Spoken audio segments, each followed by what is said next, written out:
Hello, all. Sorry for leaving abruptly last night. It was very, very late for me and I was extremely exhausted.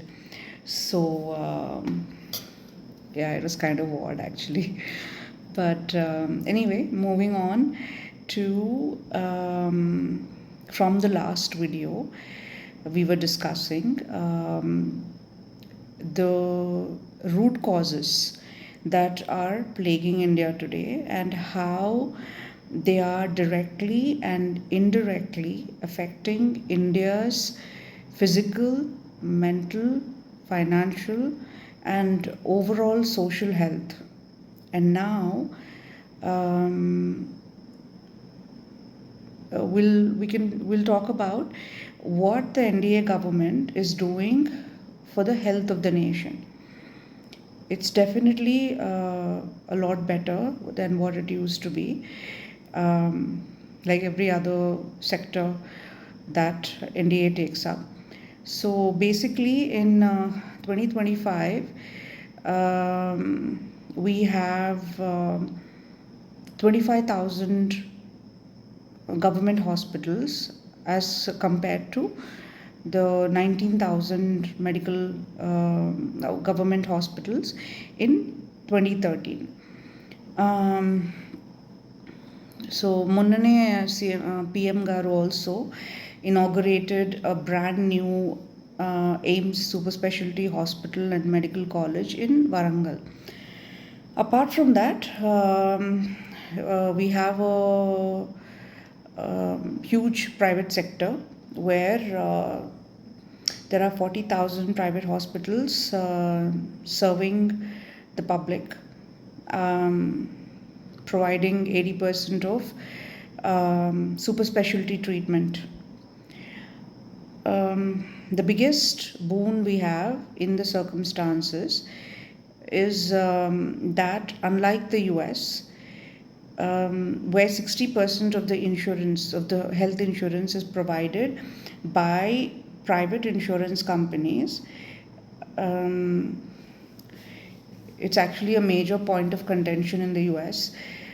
People are not very happy about the rising healthcare costs, as opposed to India, where 70% of the medical insurance is given by the government to almost 100 crore people.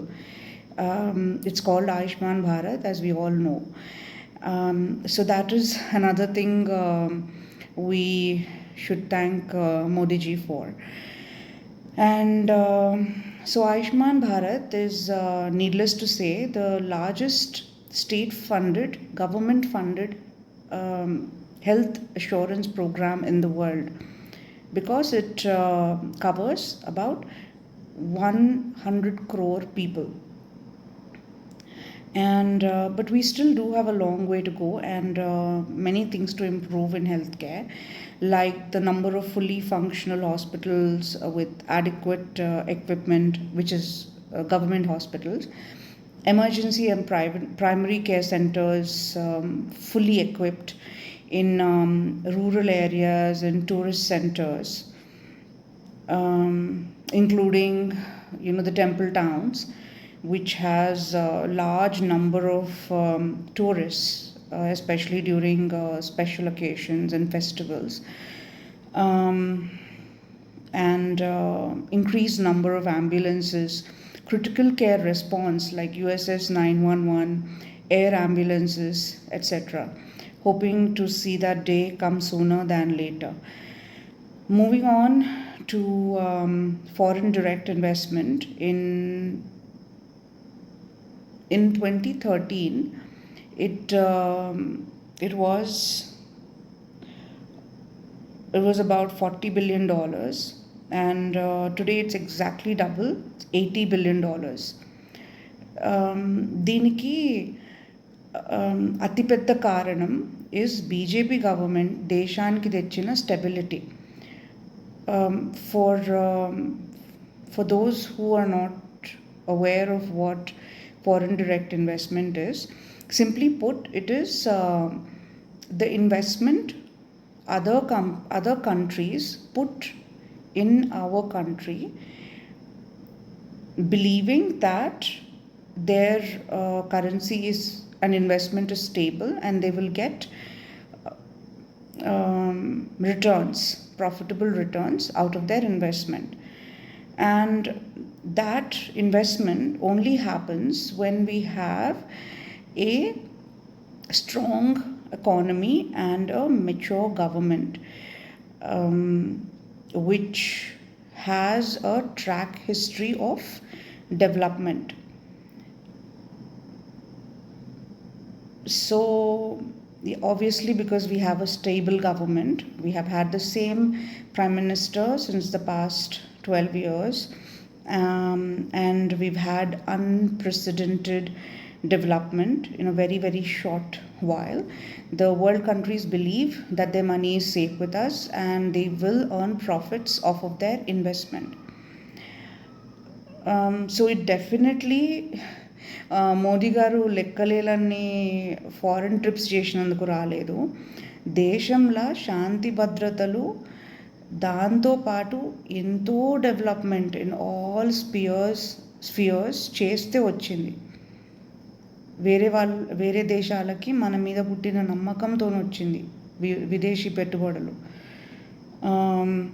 So much so that even in our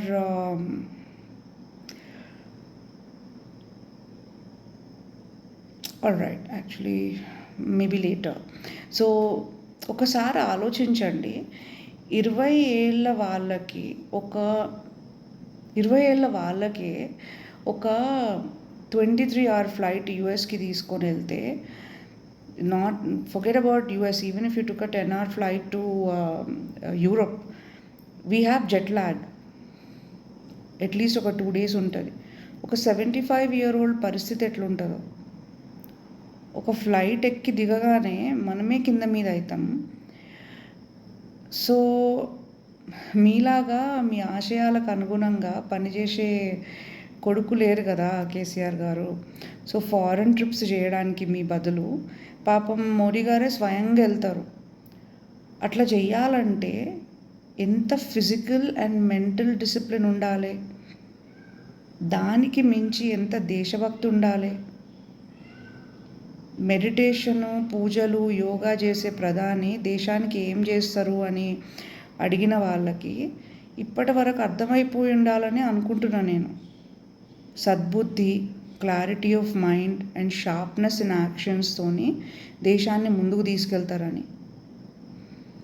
5 nation tour 5 daysలో చేసే ప్రధాని ఉన్నందుకు మనం ఆయన hard వర్క్ని, డెడికేషన్ని అభినందించాలనా, లేక ఆ trips ఎందుకు చేస్తున్నారో కనీస జ్ఞానం లేకుండా తెలిసినా కావాలని నెగటివ్ పబ్లిసిటీ ఇచ్చి ప్రజల తలల్లో నెగటివిటీ నింపుతున్నందుకు ప్రతిపక్షాలను ఎండగట్టాలనా?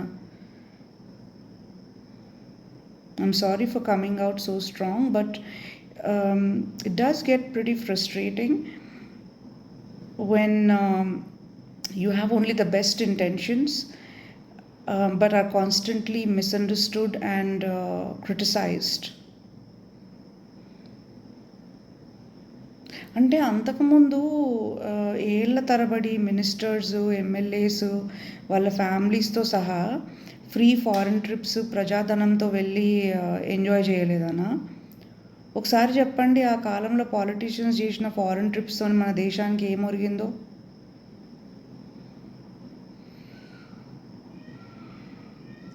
డిప్లొమసీ లెసన్స్ మొత్తం వరల్డ్కే నేర్పించిన మోడీ గవర్నమెంట్ మీద దౌత్యం గురించి వేలెత్తే ముందు అసలు చేయాల్సిన చాలా ఇంపార్టెంట్ పని ఒకటి ఉంది. As the master of asset creation and welfare models that are widely discussed and admired by policy analysts and also other states across India for your lessons in rapid accumulation of public assets and fast growing per capita income, కొంచెం assets ఉన్న liabilities అంటే ఏంటో రేవంత్ రెడ్డి గారికి కొంచెం చెప్పాలి మీరు. 4 ఏళ్లలో కాళేశ్వరం లాంటి ఒక మెగా ప్రాజెక్ట్ కట్టి అది ప్రీ ప్లాన్డ్ బడ్జెట్కి ఆల్మోస్ట్ రెండింతలు దాటిన it's still a massive asset అయ్యింది. ఎందుకంటే దానివల్ల ప్రజల ప్రభుత్వ ఖజానా రాబడి 10 రెట్లు పెరిగింది. కానీ అదే ప్లేస్లో విమెన్కి ఫ్రీ బస్ ఫెసిలిటీ ఇస్తే అది ఉట్టి ఖర్చే అయ్యి ఖజానా ఖాళీ అవుతుంది.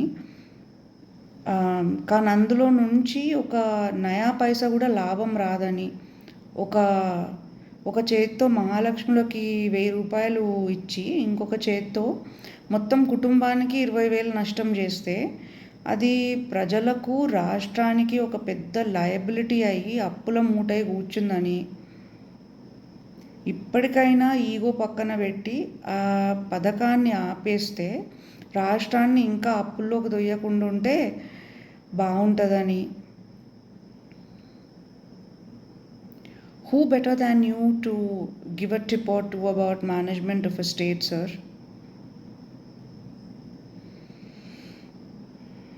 ఇక్కడ మనం గమనిస్తే బీజేపీ ఇన్ని లక్షల కోట్ల అభివృద్ధి పథకాలు దేశమంతా ఇచ్చిన, not in 1 or 2 states, right, it's all over the country.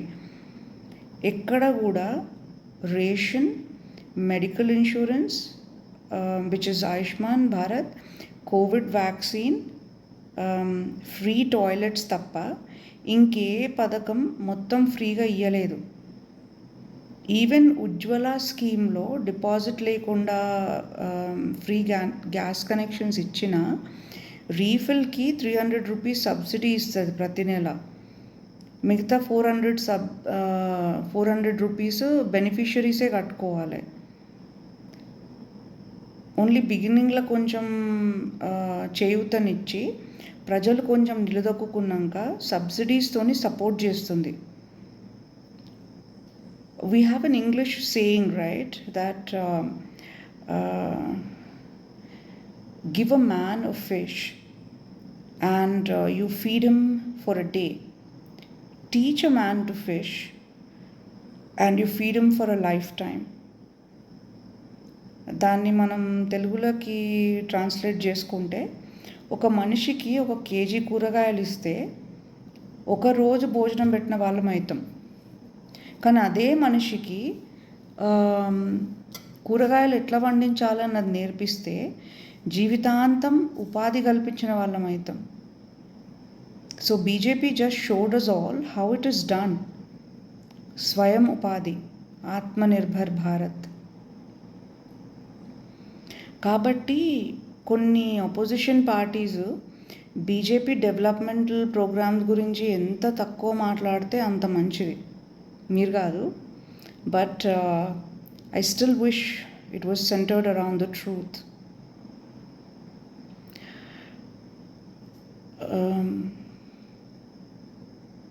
Moving on to the next point, very importantly, Home Ministry budget was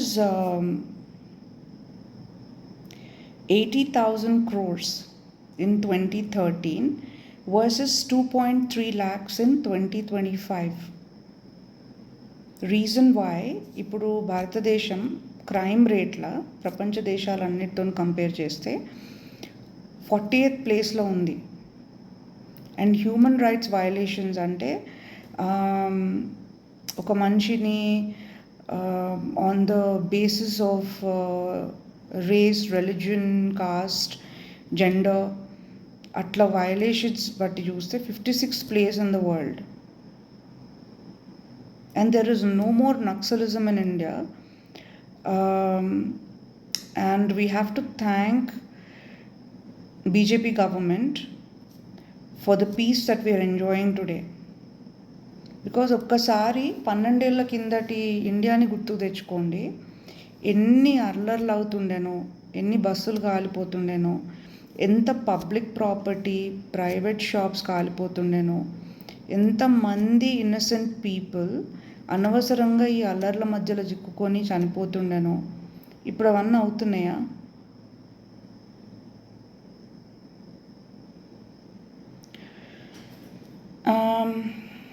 So when we see surveys like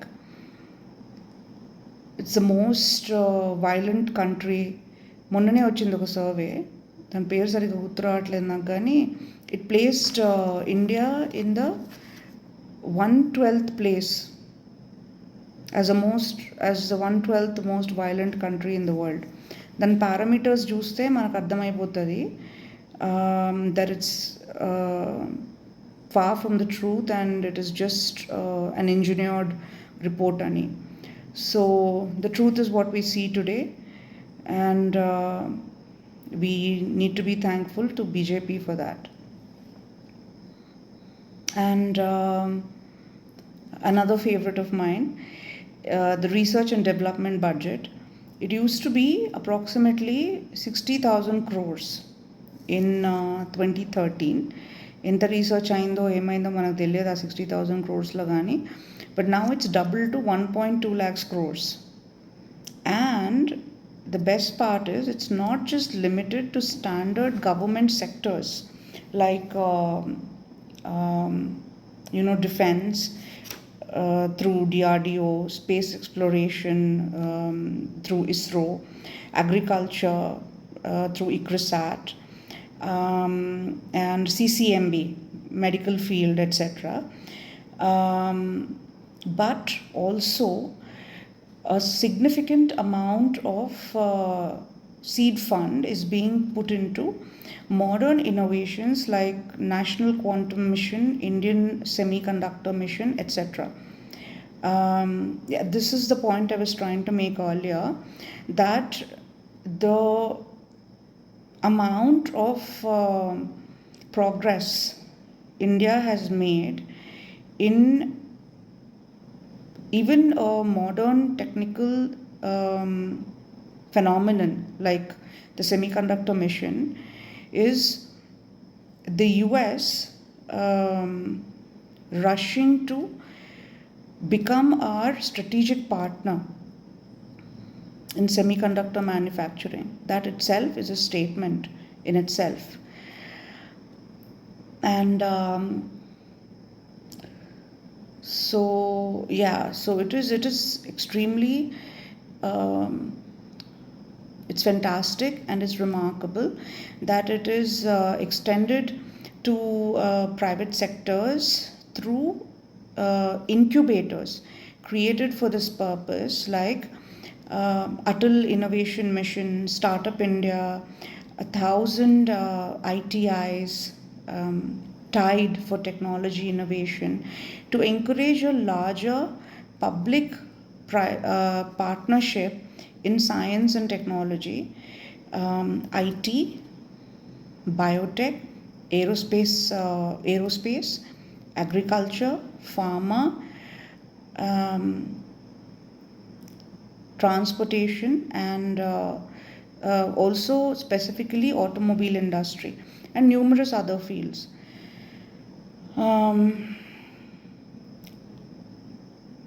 And BRS made the best use of this deregulation via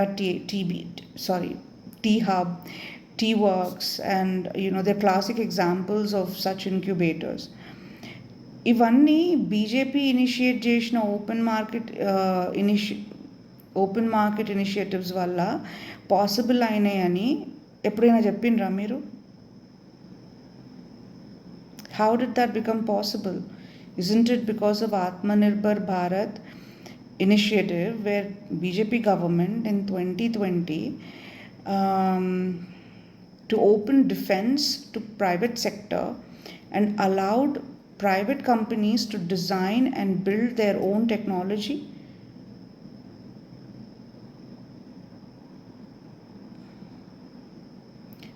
And didn't KTR garu initiate Startup Telangana just like Startup India and launched T-Works, which is India's largest prototyping facility, to boost hardware innovation and product design?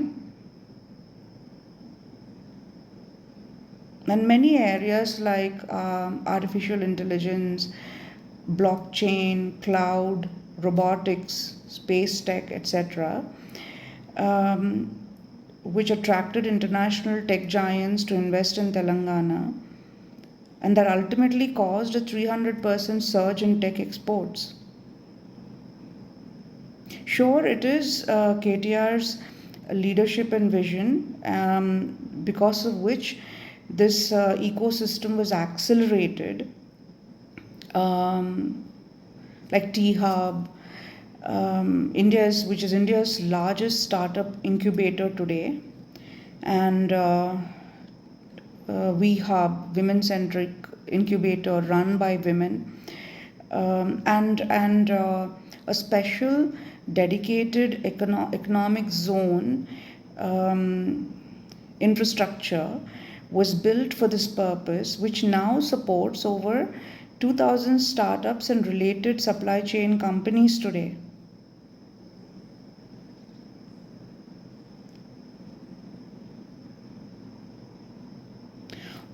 Also, Hyderabad is India's premier powerhouse for private aerospace and defense innovation.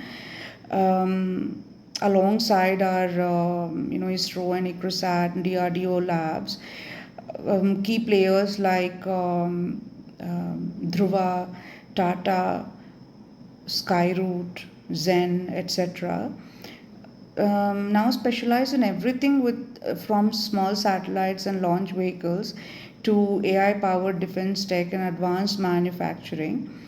You also, of course, initiated the TSI pass to make um, the startup culture easier, which is not even working right now. But of course, Telangana state centre ఇచ్చిన ఇనిషియేటివ్స్ని కరెక్ట్గా use చేసి ఒక state తలుచుకుంటే ఏం చేయొచ్చు అని BRS మొత్తం కంట్రీకే ఒక పాఠ్యశాస్త్రమే తయారు చేసింది అనుకోండి. But and and that is the biggest compliment BRS gave to BJP. అదే దశాబ్ద కాలంలో బీజేపీ 2 lakhs స్టార్టప్ కంపెనీస్కి ఫండింగ్ ఇచ్చి ప్రస్తుతం వరల్డ్లో 3rd largest startup ecosystem in the world అయింది అని కూడా చెప్తే ఇంకా బాగుండేది. ఇంకా ఎన్ని ఉన్నాయో ఇట్లా చెప్పుకోవడానికి, బట్ ఇట్లా చెప్పుకుంటూ పోతూనే ఉంటే ఇంకొక రోజైనా సరిపోదు. సో స్టార్ట్ చేసినప్పుడు ఒక 20 minutes వీడియో చేస్తా అనుకున్నా. ఒక్క వీడియో కాస్త 4 గంటలు 8 వీడియోస్ అయినాయి. We will continue with the next video, and I will also conclude tomorrow. Thank you.